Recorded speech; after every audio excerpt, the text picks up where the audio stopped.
श्री स्वामी समर्थ, जय स्वामी समर्थ. तर आज चंडीयागाविषयी माहिती सांगणार आहे. आज केंद्रामध्ये चंडीयाग होणार आहे.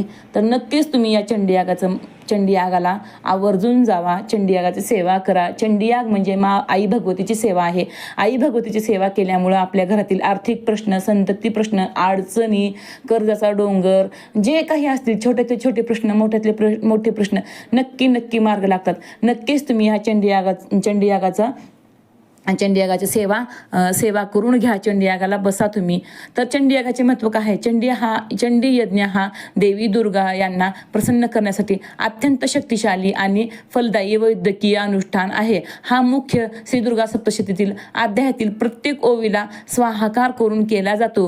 कुलदेवताची ही अतिशय उच्च कोटीची सेवा असून या यज्ञातून शत्रूवर विजय मिळवण्यासाठी, नकारात्मकता ऊर्जा नाश करण्यासाठी, तसेच जीवनातील समृद्धी, आरोग्य आणि यश प्राप्त करण्यासाठी केला जातो.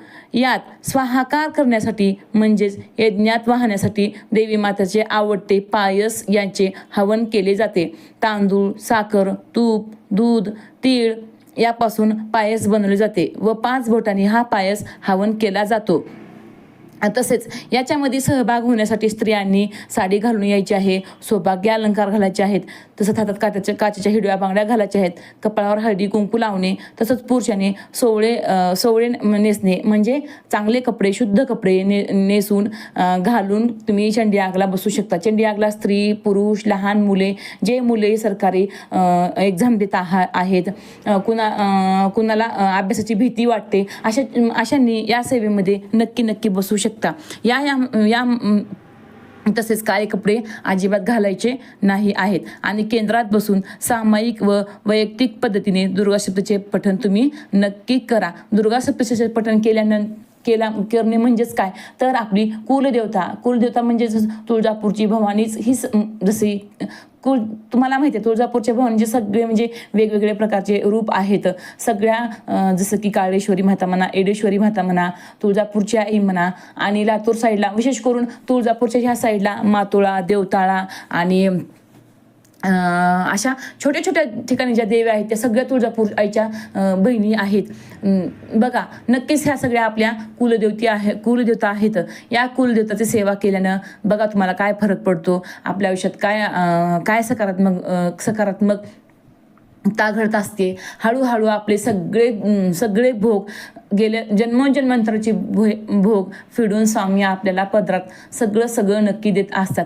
पण नक्कीच आपला विश्वास असला पाहिजे, स्वामी सेवा केली पाहिजे, नित्यसेवा केली पाहिजे, चंडीयागला बसलं पाहिजे, केंद्रामध्ये आपलं आरतीला हजर राहिलं पाहिजे, सगळ्या छोट्या प्रकारच्या सेवा केल्या पाहिजे आहे. एखादं दुःखी असेल, एखादे गरीब असेल, त्याच्या आयुष्यात खूप अडचणी असेल तर स्वामी केंद्रापर्यंत त्याला पोहोचणं हे आपलं काम आहे. स्वामी सेवेकरी म्हणून हे आपलं काम आहे. त्याला ह्या सगळ्या यागांना बसवायला लावणं हे पण आपलं काम आहे. बघा, नक्कीच चंडीयागचा तुम्ही अनुभव घेऊ शकता. केंद्रामध्ये या सेवा होत असतात. तुम्ही केंद्रामध्ये जाऊन ह्या सेवा नक्की करू शकतात. घरी केली तर फक्त आपल्याला फळ मिळतं, पण केंद्रामध्ये कुठलंही सामूहिक वाचन, श्री गुरुचरित्र असो, स्वामी चरित्र सारामृत असो, किंवा चंडीयागाचे म्हणजे गणेश याग, चंडीयाग, मनोबोध याग, हे सगळे यागाचं सामूहिकरित्या संपन्न केलेलं ह्याचं भरपूर आपल्याला पुण्य लाभतं. बघा, नक्कीच तुम्ही ह्या सेवा करून बघा आणि काय आपल्या आयुष्यामध्ये बदल घडतो. माझ्या आयुष्यात तर हळूहळू सगळे बदल घडत आहेत. पण तुम्ही पण तुमच्या सगळ्या ह्या सेवा जाऊन केंद्रामध्ये नक्की करू शकता. माझी ही केलेली सेवा दत्तगुरू महाराजांच्या चरणी अर्पण. माझी ही केलेली सेवा कुलस्वामिनी तुळजाभवानीच्या चरणी अर्पण. माझी केलेली सेवा ही आई भगवतीच्या चरणी अर्पण. माझी केलेली सेवा ही स्वामी समर्थ महाराजांच्या चरणी अर्पण. माझा हा व्हिडिओ आवडला असेल तर लाईक करा, शेअर करा, सबस्क्राईब करा आणि कमेंट बॉक्समध्ये श्री समर्थ लिहायला विसरू नका. श्री स्वामी समर्थ.